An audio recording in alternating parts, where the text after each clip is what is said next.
un petit peu plus fin, un petit peu plus élégant. Hein? Donc, le roi et la reine, ils avaient chaud, ils demandaient aux serviteurs de sortir une belle marquise comme ça pour la mettre dehors dans les jardins pour se rafraîchir puis inviter leurs amis. Comme tu sais, quand tu invites tes meilleurs amis, là, hein, tu veux faire quelque chose que tu aimes. Alors, eux autres, pour qu'est-ce qu'ils aimaient beaucoup, c'est le breuvage qui était le plus cher dans le monde, c'était le thé. Le thé en 1750, parce que tout le monde ici est à peu près 1750, comme ça, là, une livre de thé, et c'était le prix de 500 $ à l'époque. C'était une fortune, 500 $ pour du thé. Pour un breuvage. Alors, ceux qui pouvaient se le payer, c'était juste la famille très riche et de l'aristocratie, les gars de la famille des rois. Puis ils aimaient tellement ça, là, qu'ils en j'en veux, même si j'ai pas assez de sous, qu'ils allaient s'endetter. Elle veut dire, tu sais, là, j'en veux pas, mais je vais prendre une carte de crédit. Vous avez peut-être vu vos parents sortir des cartes. Hein? Bon. Alors, c'est vraiment de là que ça a commencé. Puis c'est pas juste qu'ils voulaient le breuvage du thé, mais tout ce qui allait avec le thé, parce que la Chine, là, c'était tellement court, c'était tellement le pays là, c'était exotique, c'était loin, on entend des légendes, des histoires. Ouais. Alors ils voulaient la porcelaine de Chine, c'était les premiers qui faisaient de la belle vaisselle. Puis avec ça qu'on appelle le bleu de Chine. Puis les gens voulaient tellement ça, ils voulaient des vases de la Chine, puis ils voulaient même du bleu de Chine dans les toiles, dans leurs robes. C'était la grosse mode. Sans les serviteurs, c'était ça qu'ils pouvaient faire dans leur petite marquise, loin des oreilles de tout le monde. Parce que tout le monde entendait, tout le monde portait des rumeurs.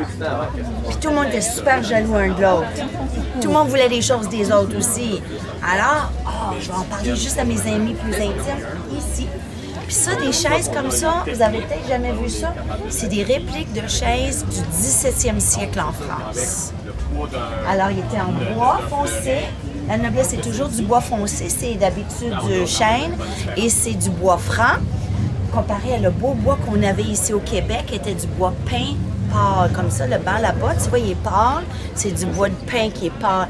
Plus facile à faire des meubles facilement parce qu'il est mou, mais ça dure moins longtemps. Hein? Tandis que le chêne, c'est foncé et on lui teinte la teinture un peu plus foncée. Puis ici, ce que vous voyez qui est différent, ça s'appelle du canage. Puis c'est comme le genre de petites cordes fines qui tissaient.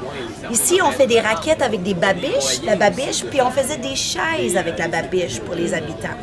Donc, je vous donne un exemple, là, vraiment des chaises du 17e siècle, fin du 17e, des répliques, des tables, des nappes, puis même des petites nappes blanches.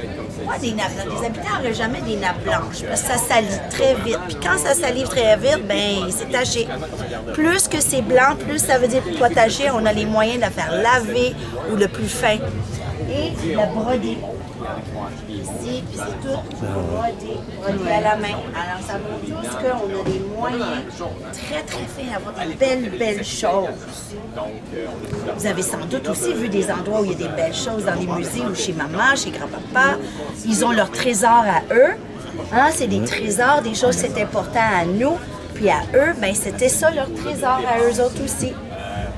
Quand un jour tu as la chance d'aller dans des grands châteaux en France, en Angleterre, en Espagne, en Allemagne, tu verrais des meubles foncés, des belles chaises, des nappes sur les tables, de la belle vaisselle, des gens habillés comme ça, tu vois. L'autre chose que la Chine a amené, c'est la soie, des parasols, des parasols puis des éventails. Alors tout ça, il n'y avait pas ça avant. Mais regarde la madame, là. Waouh, c'est la noblesse. Puis cette robe-là, pour elle, à l'époque, ça serait à peu près 5 000 $.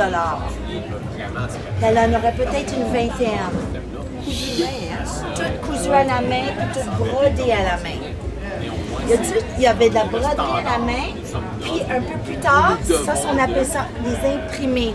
Comme ici, c'est des imprimés. Puis la France, Louis XIV, il a arrêté d'importer de l'Italie, puis de l'Angleterre, puis de l'Inde. Puis il dit, moi, je veux tout développer dans mon pays.